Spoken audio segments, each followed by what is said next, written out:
Hey, how's it going? Hey! Welcome to the Way Podcast. A guide to an unconventional life. We got it. First try. Perfect. Oh my goodness. You'll understand how hard we've been trying to get that to work. Yes. That's why the first 3 videos don't have it and... Yeah. Speaking of an unconventional life... Yes? Oh, what is that, Chris? These are brewskis. These are beers. They're the grain of the gods. Budweiser. Not sponsored. So the reason I bring these out is because today, as part of an unconventional life, we're going to have a bit of a change of tone. Normally we like an unconventional subject. Yeah. An unconventional episode, for sure.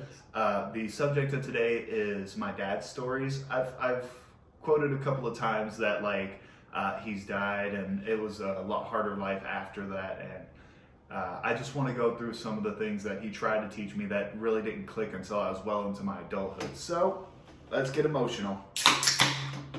All right. Cheers. Something.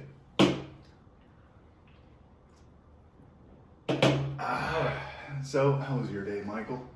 It was good. It was good? Yeah, what about you? I was pretty sleepy.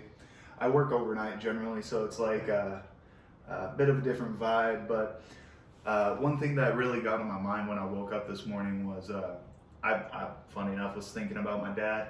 Mm-hmm. We used to go out fishing a lot. For reference, we're actually living off of a river right now, between a beach and a river in Florida. So every time I look out onto the back porch, I see a river and a dock, and it just reminds me of the good old days, you know? Yeah. And so it's not bad to reminisce sometimes. Yeah, It's bad to reminisce all the time, but that was one of the good things that he always told me about is life is straight as an arrow. And I think he got this quote from somewhere else. I don't remember, but he always told me life is straight as an arrow. It only moves forward. You can't make it falter or go back. It'll always go straight as an arrow. And that was one of the beautiful things that until you remove it.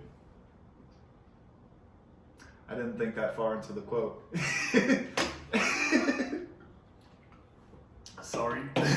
Drinking game at home is that. Yeah, that's an awkward drinking. Every time we say something awkward, we would drink. So. Every time we have an awkward silence, you just hear take a drink.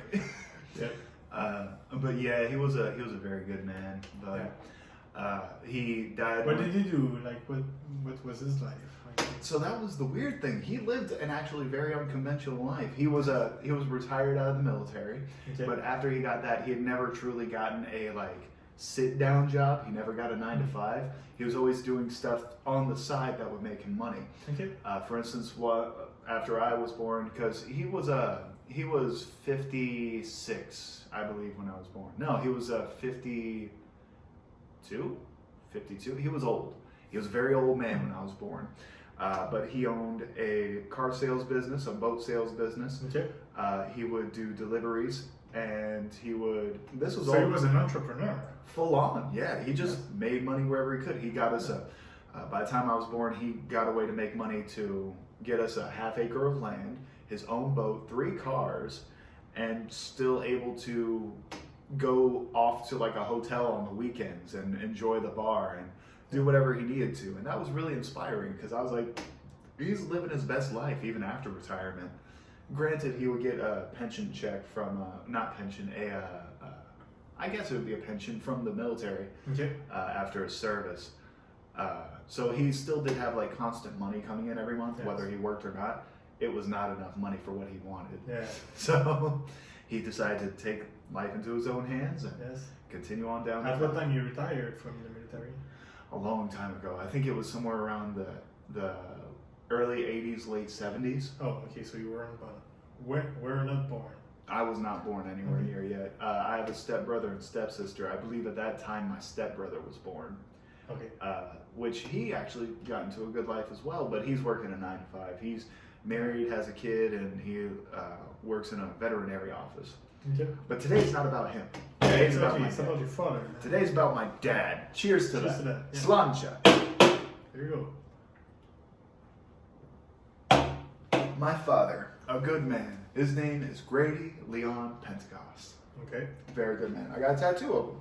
Huh, that's true. Yeah. This whole arm is dedicated to him, but I've only... Yeah, what does it represent? This one right here, this was one of his methods. It's not even unconventional. It's a very bad way of making money, but he was very good at it. He was a gambler. Oh, really? Yeah, he actually taught me how to play a bunch of different card games. That's why I asked you off camera whether you played cards or not, because I got like 3 packs in my room. Okay. Yeah, but I would like to learn poker, but I'm not a game card player. It's just... You want to learn poker? Yeah, not today, not right now. But Okay, maybe after. I'll tell you about maybe poker. Off.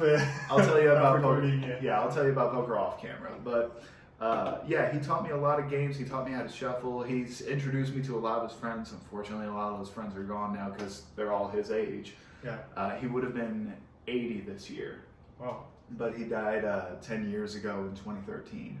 Okay. I was 18 at the time. I had just graduated high school, and it was about 4 months after he kicked the bucket. But up until then, it was really just a matter of giving me different quotes, so that way I'll have something to remember as I go down the line. Another one of the big things was this is gonna be a little vulgar, so my apologies. Okay. Should I? Earmuffs. He would tell me, there's a time and a place for everything. Now is neither the time nor the place for you to mess up, for you to fuck up. So he would tell me that, and generally in the sense of whenever I was just messing around being a kid, Yeah. it's like there's a time and a place for everything. Like going to the McDonald's games and then poop on the ladder, maybe? Yeah, Or no, something you like don't. that? There's a time and a place. That's the time and a place for that is the toilet, not, Yeah. not inside the McDonald's place. Don't tell them about my life. Well, on that. Yeah, another cheers to that. Salud. Yeah. Yeah. So. I do want to talk a lot about like how I ended up getting better as of recent, thanks to his quotes. As a what? As of recently. Oh, okay. Thanks to his quotes. Yeah. Yes, because you study his quote, like kind of. If I can say, you studied his quote. Yeah, I studied his quotes because try to understand it better. And it took me a long time before I actually got to the gist of what he was saying for a lot of the stuff he would say. And even then, like I don't think you would understand at the level he was saying it. You know. Yeah, there could be many layers to it. Yes. But I'm not entirely sure. Excuse me, I'm sorry. We'll cut that part. Don't worry. Yeah, we're gonna cut every part, aren't we?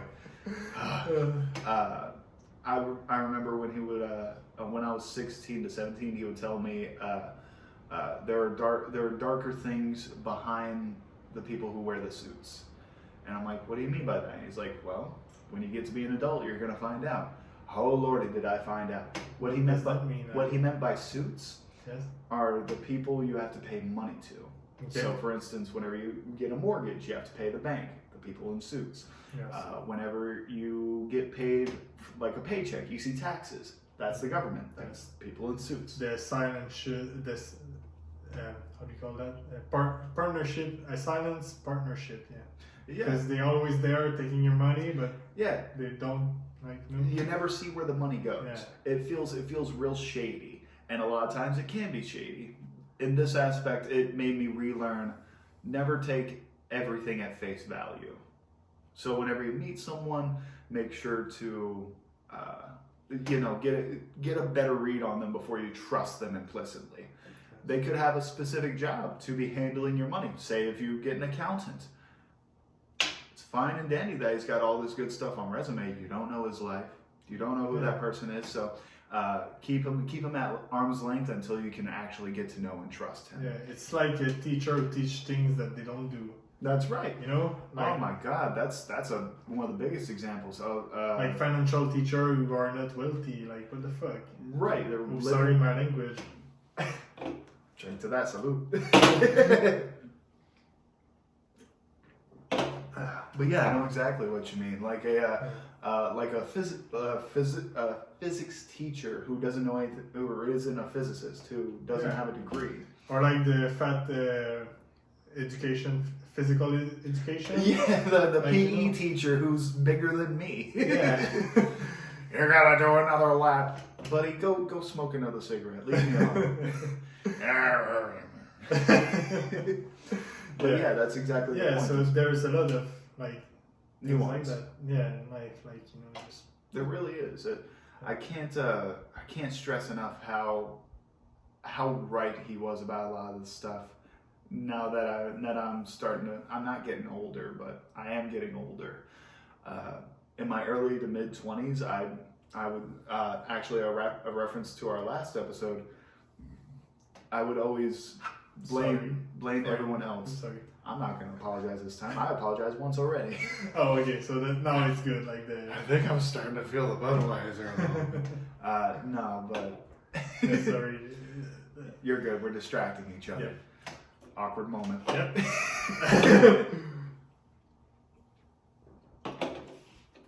Where was I?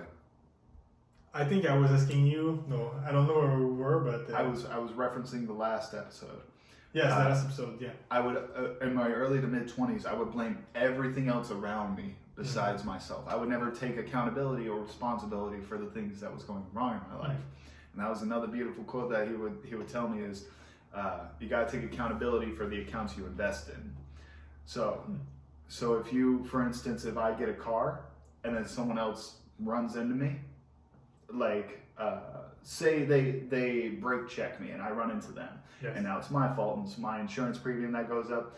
Yes, it's their fault. Not only your premium, mine premium too, because we're on the same package group. That is true. Yeah, that would. So don't do that. I'm not. Trust me. Okay, so I'm a go safe ahead with your driver. story then. Even though I don't have a car right now. But yes, for instance, if I rear end someone and the 100% of the blame is on me because no one else was there to witness it, I could easily blame that other person and say, hey, they're the ones who brake checked. Yes. I'm not take the blame for it. And right, but at the end of the day, I'm still the one that's getting charged against the law. I can't change the past that easily. I could try to fight for it, but unless my goal is to prove a point and I have the financial setting to do that, I'm not going to do that. I'm just going to, okay, this is another stress, but I'm going to move on and I'm going to take accountability and continue on to keep this paid up while I move on with my life. yeah. This isn't going to affect my whole day. And I think we made a gift to ourselves when we accept like the fact as the fact and not try to blame other people. Because when you blame other people, you're always like feeling resentment and like Anger. Yeah, Heads anger. up. Like yeah. So when you accept and then you take the blame, well, at the end, it's only your choice that will guide you to a better lifestyle or better. This is very Yes. true. It really is just your choice at the end of the day. Yes. And I think that was a big thing he really wanted to induct in me is that you really do have the power to do anything you want in this world. It's all about your drive and how much you really want it. Yeah, look at your father. Like he had multiple business and.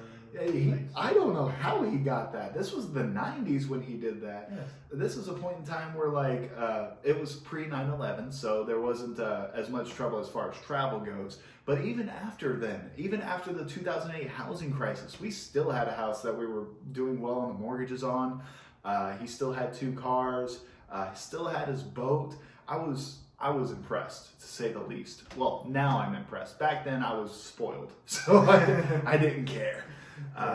But yeah, it's he was very good at what he did. Yes. On top of being an entrepreneur, he was very sociable, which I didn't really get because he was how I knew my dad. He was a hard-headed, stubborn man, but he knew what he wanted. Yeah. If you have an exact presence in mind of what you want to be, you can become that. You don't have to put on a face or put on an act. Just remember what your true values are. Yes. And that was another good quote by him is remember your true values. Remember what makes you you. Yeah. And that follows me to this day because You get to choose what you want to be, like what you want your value to be, like. Because me, for myself, like I came from a like middle class family, like probably most of the people. Yeah, like, same. 'cause- Similar as well. Well, a majority of the people that we may be talking to are probably going to be a bit mid to lower class. who knows? Maybe like there's upper class too. Like Maybe it's there's just- some rich. Jeff Bezos, I see you. Yeah, you're the next invitee on Yeah, our you want to come on? podcast. Yeah. I know we already invited us. Forget that guy. If you want to come on, just a little extra money is all it's going to take. Yeah. On that. So, but yep, on that, sorry. So, yeah, what were we saying? No, it's me, forgot. That it's not just the middle or lower class. Yeah, everybody can watch that podcast. Like, it's for everybody. But what I was trying to say is that.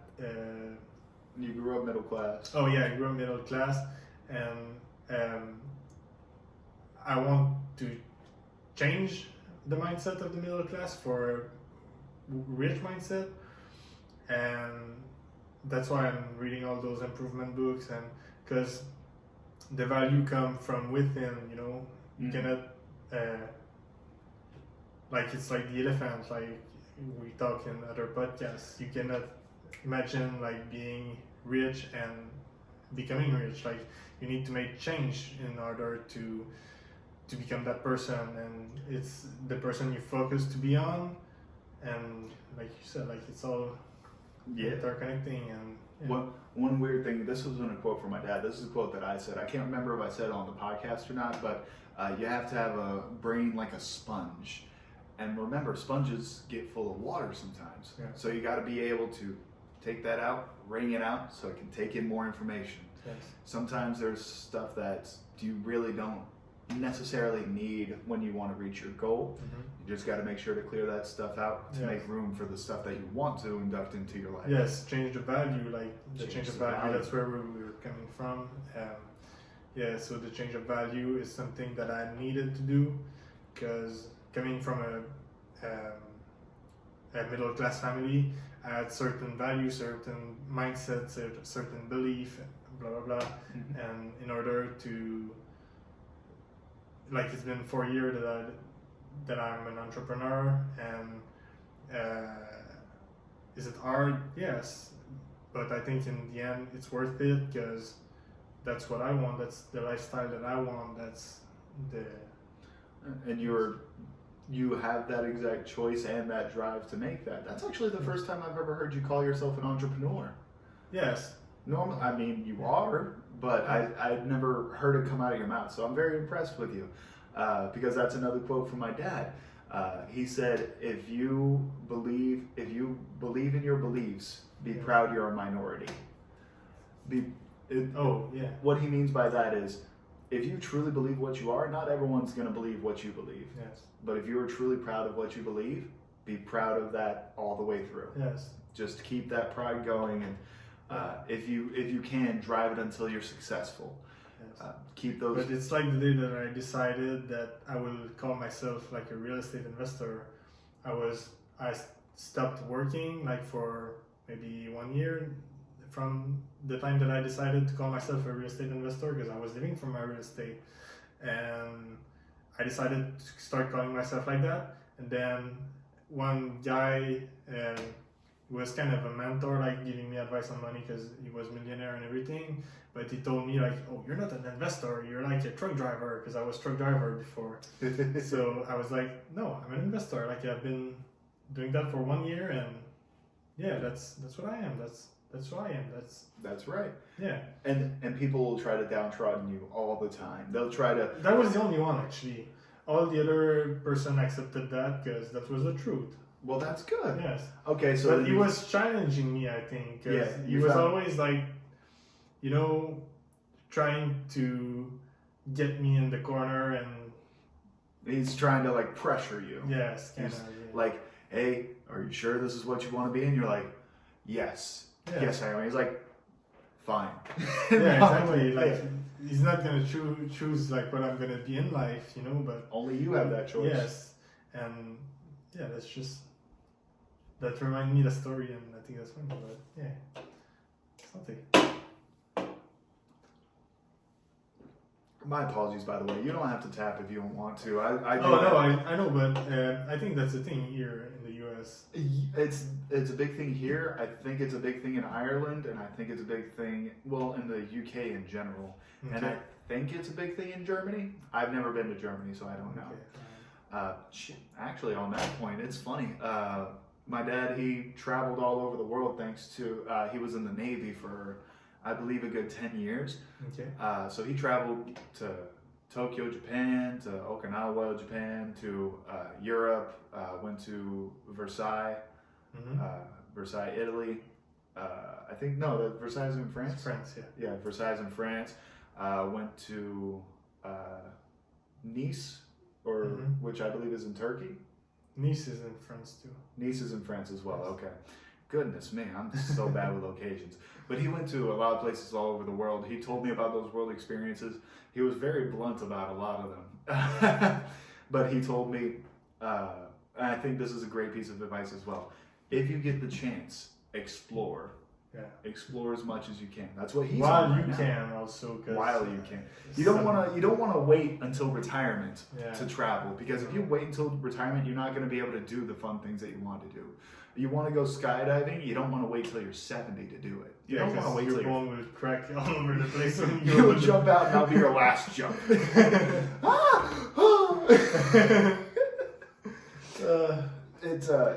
It really is a true fact that youth is fleeting, and you got to use it while you have it.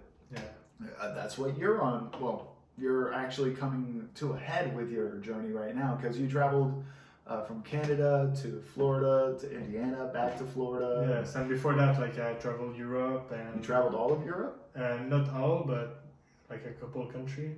Okay, where'd you go? France, Italy, Malta, Greece.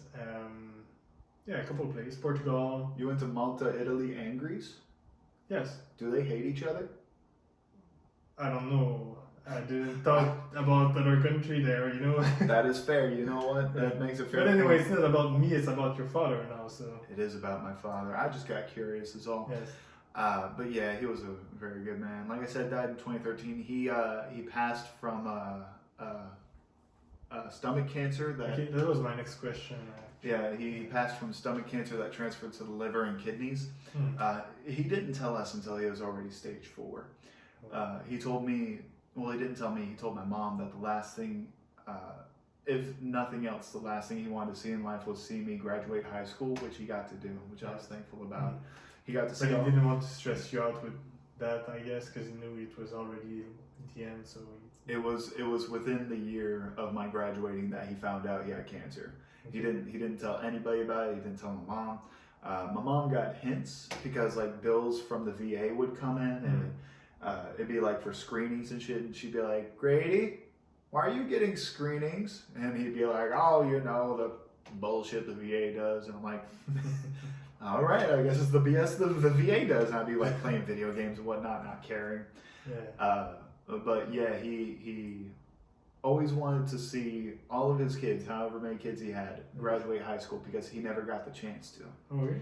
He grew up in the Great Depression, just after the Great Depression was, just after World War II, during the Great Depression, into the 1950s, when things started really picking up for the economy. And I think that's where he really learned to be an entrepreneur, because while he was growing up in there, he had to do like several door-to-door sales. Okay. He full on was like selling knife sets. So he was a con in too. He was a con man. We come from a family of cons. But he was very good at what he did back then. But he didn't. Funny enough, I think he was a con man because he didn't believe in what he was doing. He didn't think this was gonna get him the value as on top of making him feel better about what he was doing. So he decided to do what he felt was best, join the military. And that was well after many years of other jobs that I never got the chance to ask him about. If I had the opportunity, I would interview my dad about his life before the military. Yeah. Because that's like a whole 10, 20 year span in between, really? from when he dropped out of high school to when he got into the military. Okay. I remember he had a photo of him with some famous actor from the 70s. Because there was some Navy movie that was going on. I got to get more details on this, man. I'll bring it up in another episode. But That's okay. he was part of filming, and when he told me that, that's actually what inspired me to go after one of my aspirations, which is to become a voice actor. Yes. I really wanted to strive for that throughout all my life. I still do. I think I got the perfect face for radio, voice for radio. The same concept. Yeah.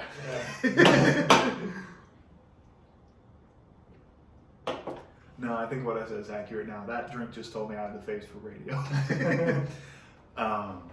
But I've always wanted to get myself inducted in there. I even tried, because a buddy of mine, someone will have in as a guest, and coming up in a week here, Yeah, something like that. a guest that we were having coming in, he's one of my good friends. He was a voice actor for a while, as well as serving in the military. So he's actually, he kind of embodies what my dad started out as a pursuit in life. So it really makes me happy to see that almost everything he wanted to do in life, he got to do. Yeah, that's a good thing. One more thing that he used to tell me was a car is not the only thing that needs to drive. That one's real deep. What? A car isn't the only thing that needs to drive. That needs a drive because it has a drive shift. Oh, And what he means by that is he said that when I got a car, when I first got a car at 16. He was teaching me to drive, and he was like, "Hey, listen, when it comes to going through life, your car isn't the only thing that needs a drive." And I'm like, "What?" And he's like, "Think about it." And I'm like, "So what he means by that, what I interpret by that is, I also need a drive. I need on top of where I'm driving to as a destination, I personally need a destination." He was very philosophical. He was also probably a little drunk.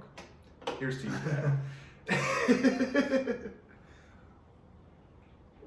so what you're saying is that you need a drive, like something to hold on to. Yes, you need a purpose.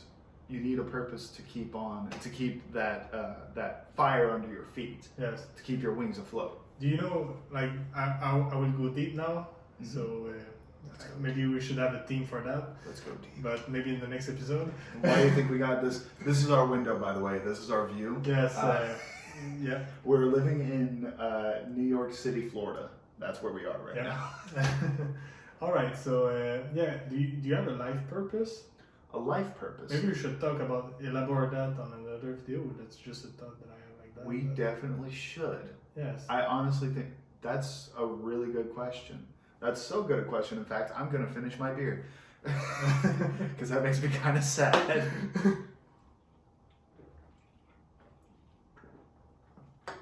All right, so I am all set to go. yeah. Yeah, that was a... So I hope you enjoyed this video. If you do, like, comment, subscribe, There we go. and Yeah, make sure, just like you said, subscribe to the Way podcast. yes. And if you're still there, like, we really appreciate like your commitment into our video, because it's a lot of effort for us, because we do research and we think about what we will do and everything. So we really appreciate like the comment and like. And we appreciate the support you give our podcast. Now for that surprise we were saying at the end of the video. This beard isn't real!